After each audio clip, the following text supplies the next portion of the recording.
What's going on, everybody? It's Kanye. In today's video, we're going to be doing the second episode of the best Pro-Am builds. So today we're going to be doing the shooting guard position. I just want to say before we get the video started, if y'all don't mind to drop a like and subscribe and leave a comment of some sort if you enjoyed the video. It's much appreciated. We're still working on this channel, going to keep getting it growing. And, here in a few months when the new 2K comes out, I'm going to be hitting y'all with so much content. So, just stay tuned and continue to have a good time, and I appreciate all the love. That being said, let's get started. So today is going to be a lot similar like the best pro and point guard build video. So if you haven't seen that, go check it out. What I'm going to be doing is essentially giving you 3 options to run at the 2 guard position for your Pro-Am builds. Again, this is a series. If you hadn't seen the first video, I'll explain again. I'm going to be doing a series where we go positions: point guard, shooting guard, small forward, power forward, center, where I just explain possibly the 3 best builds to use at that position when playing Pro-Am, because Pro-Am's competitive. It's a different style of play. So when we go through these builds, I'll explain what's good about them. I might compare them to maybe some of the builds I use in the point guard video and like which ones would pair well together.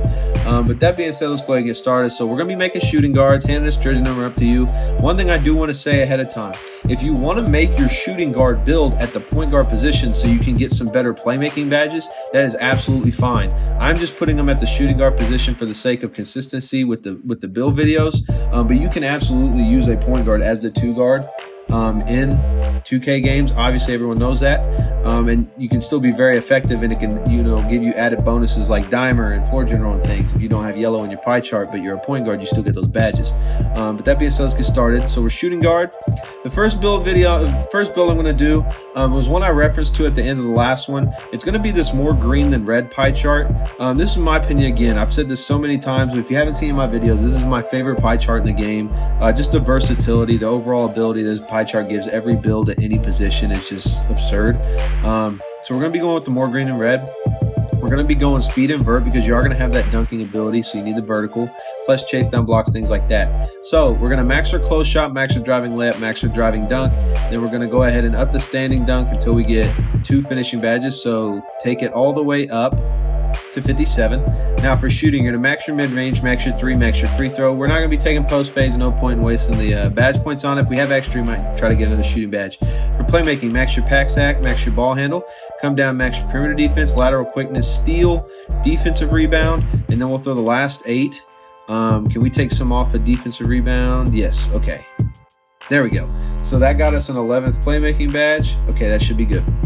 So what we've got here, you're going to have 2, 22, 11, 17. So you're not going to max out your defensive rebound. Put it to 72. You'll still get your 17 defensive badges. Throw it on post control. You'll get your 11 playmaking badges. So this badge count, right, comes out to be, 52? So 52 badges, really good for a guard build, especially with how evenly distributed we did. Obviously, if we took more off finishing and put it in the other places, we'd have a higher total badge count, but the overall versatility of this build is going to be very, very good.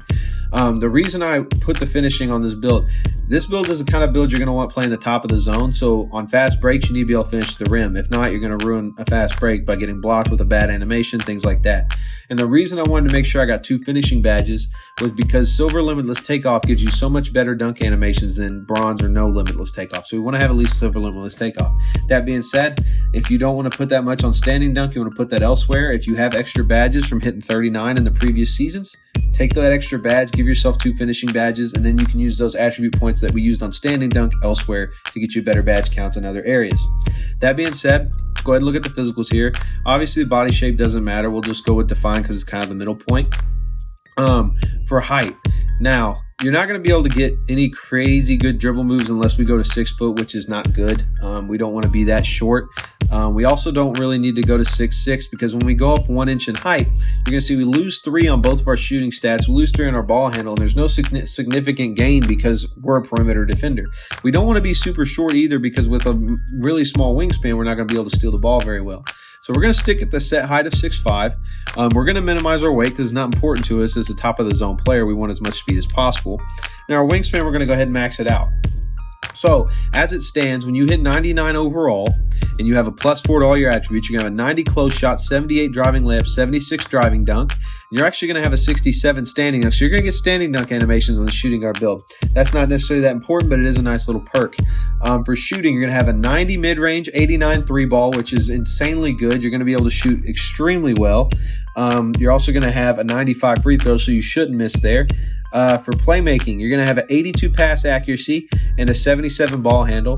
Now, since you have a ball handle in the mid-70s, you are going to be able to perform, some secondary ball handling abilities. If you watch the point guard video, I made this same pie chart, but I made it shorter. That way we did get, a little bit better ball handling ability. And I think I might have used the even green red. I can't remember. So, go check out that video and see how I made it to where they got the better dribble moves. But this build too at 6'5" can function as a secondary ball handler of sorts, because we are going to have that 77 ball handle, so you do get some of the unique animations. And now for defense and rebounding, we're going to have an 89 perimeter defense, 90 lateral quickness, and a 96 steal, not to mention an 80 defensive rebound. So, our defensive ability is through the roof. We're going to be able to steal, on ball, but also pick off passes well. We're going to be quick enough to stay with defenders in our area of the zone or in man if we're in that. As far as physicals go, you're going to have a +4 for hitting 99, but you also get a +4 if you do your Gatorade workout. So you got +8. So +8 to our speed gives us a 94 speed at 6'5", insanely good.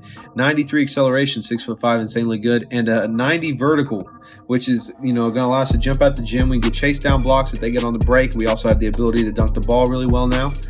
So that's great. When it comes to our takeover options, now with an 89 3-ball, 90 mid-range, I would not recommend spot-up shooter because it's not going to be that good for you. It's not going to matter that much. You already have such a high 3-ball, your green window is huge. So I wouldn't worry about throwing on spot-up shooter. Shot creator take, it's fun to goof around on, but I've said multiple times my least favorite takeover of the game because it has the least amount of usefulness overall.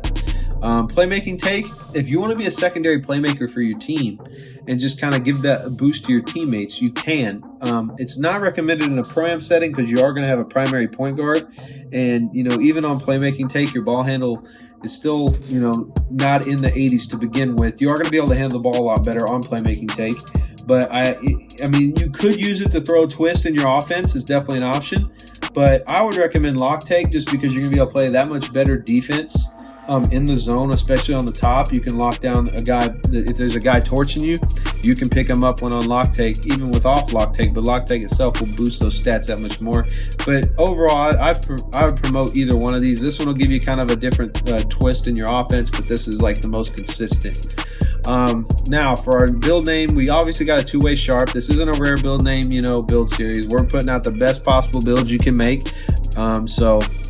And again, this is a Paul George style build, so I like that they said it's got shades of Paul George in there. But two-way sharpshooter, can still finish at the rim, can still handle the ball a little bit, but we're there to do a job. Now, when I get back in here, we're going to be taking a look at a different pie chart. And the pie chart we're going to be looking at is going to be a scorer's pie chart. Now, most people will tell you, you see a lot of people using this more blue than green pie chart just because you can get the contact dunks at the beginning when you first make the build. But people sleep on the even blue-green pie chart because you can get contact dunks at 99 and your shooting is better. So we're going to go with the even blue-green pie chart. We're going to do speed and vert again. And this time we're going to max our close shot, max our driving layup, max our driving dunk. We're going to max our mid-range, 3-point, and free throw. Going to max our pass sack and ball handle. And then we're going to max our perimeter defense, lateral quickness, steal, and defensive rebound. Then we're going to throw the last 33. We're going to throw some on post control to get it up to 56. Then we're going to throw the last 11. Actually, we only throw the last 11. We'll throw our standing dunk up to 44, and then the last 8 can get us another shooting badge. Okay, so the max out close shot, driving layup, driving dunk, take your standing dunk to 44. Max your mid, 3, and free throw, take your post fade to 67. Max your pass act, ball handle, and then take your post control to 56. And then max out your perimeter defense, lateral quickness, steal, and defensive rebound. We're going to see our badge count here is 13, 19, 15, 5. Now, for a top of the zone player, our defense is a little weaker from the badge position, but we're still going to have decent enough defensive stats in terms of overall rating. For this one, the height, I would honestly, I might knock you down to 6'3", but again, then it becomes more of a point guard. I would stay around the 6'5" area again, just because when you go up too tall, you lose a lot of your abilities as a perimeter player. So I would go 6'5". We're going to minimize the weight again. We're going to maximize the wingspan. And so when we take a look at this, right, at 99 overall, you're going to get a 96 close shot, a 92 layup. You're going to have an 84 driving dunk, which gives you those contact animations. You're going to have an 83 mid-range, an 81 3-ball, which is more than enough. So you're going to be able to shoot the ball still very well. For ball handling and playmaking, you're going to have an 81 ball handle, and you're going to have an 82 pass accuracy. So you're going to get those pro dribble animations. And then for defense, we're still going to have an 80 perimeter defense, a 79 lateral quickness, and an 87 steal.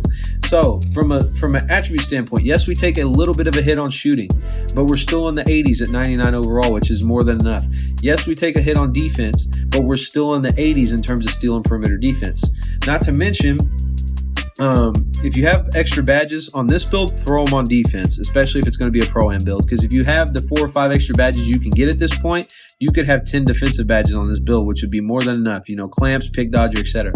But the perk of this build is you've got the better finishing ability. So getting out on the break, you're going to be able to finish pretty much at will. You're still going to be able to shoot very well, especially open shots. 89 3 versus 81 3. If you've got all the badges, it's not going to be that big of a difference. And then you've got pro dribble moves. So, you're going to be able to help run the one, not to mention the fact that you're also going to be able to set up for isolation plays. So if your team's really struggling getting around this defense, they have an option for a guy that's on this build to be pure offense.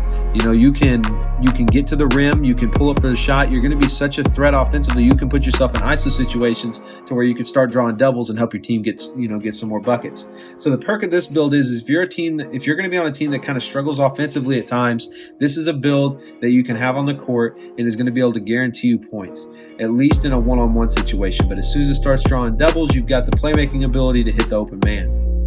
Now, when we look at our physicals, we've got a +8, right, as I stated earlier. So we have a 90 speed, 89 acceleration, and a 91 vertical. So, that's really good. We've got great physical abilities, very similar to that of the two-way sharp. For our takeovers, right, we could do slash and take, but we've already got, good enough finishing. On this build, I would say throwing the playmaking take, be a secondary playmaker for your team, especially if you've done those isolation plays enough and they're starting to W. Having playmaking take to boost your teammates' shots off your passes is going to be very good.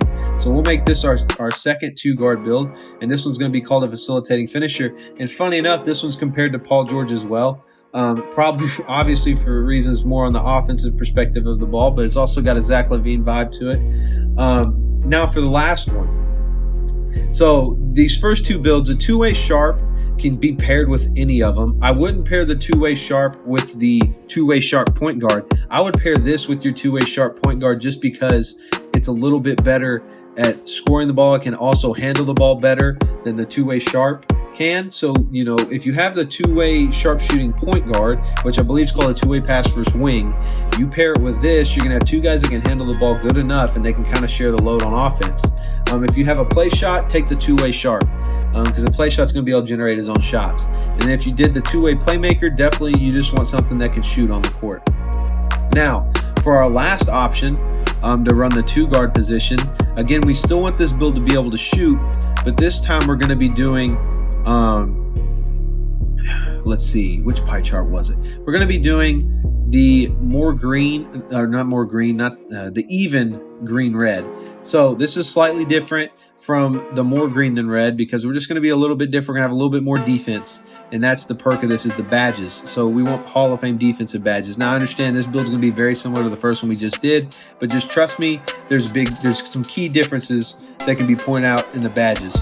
So first things first, if you remember on the first build with the more green and red pie chart, we had to up the standing dunk almost to max. We only had to take it up to 27 to get that second finishing badge, so that's huge. We're going to max our mid-range three-point free throw. We're going to max our pass act and ball handle.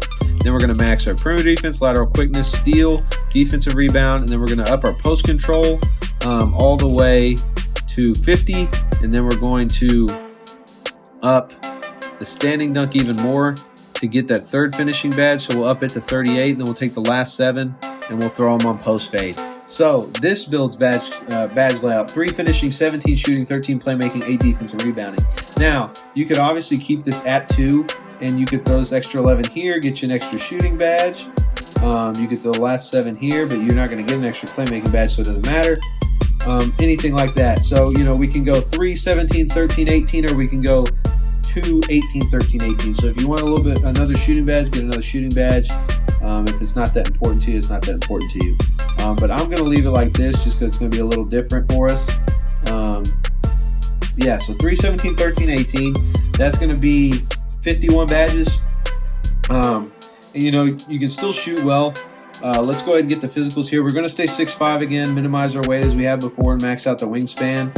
So on this build, it's a little bit on the lower end of shooting compared to the first 2 builds, but the defense is the best defense we've seen. Not to mention the finishing is still very, very good, and the ball handling is still good. The key difference here, right? So we've got our 3 finishing badges. You're going to have at 99 overall, 91 close shot, 81 driving layup, 79 driving dunk. For shooting, you're going to have an 83 mid-range, 83 ball. And then for pass act ball handle, 82 pass act, 78 ball handle. And then for defense, here's the kicker. We've got a 91 perimeter, 91 lateral, and a 98 steal. So from a defensive perspective, this is by far the best defensive build we've made. It takes a very slight hit in the shooting department. It's 1 attribute point lower at 99 than the facilitating finisher we just made. Its finishing is a little bit better than the 2-way sharp we made, and its playmaking is about the same as the 2-way sharp we made, but the defense is better than either build. So again, this is just a different form, a little bit more variety. For the physicals, we get a +8, so we've got a 93 speed, 92 acceleration, and a 91 vertical, which are absolutely perfect numbers for a 6'5" wing.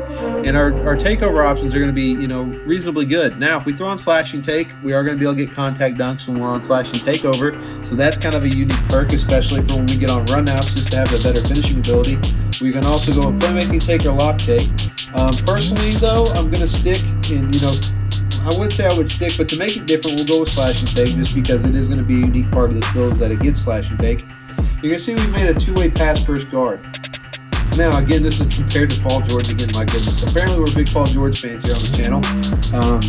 But 2-way pass first guard. So you get the 2-way sharp, the facilitating finisher, the 2-way pass first guard.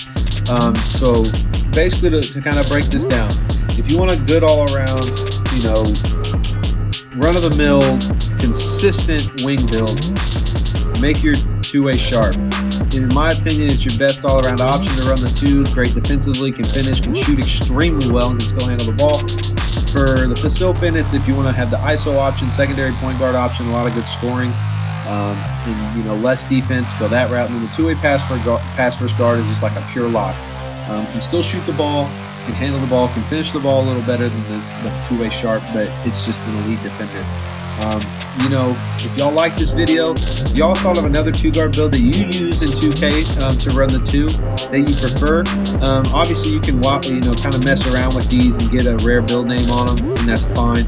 But as far as making it a meta, making it the best it can be, we're going to get these more common names that we see.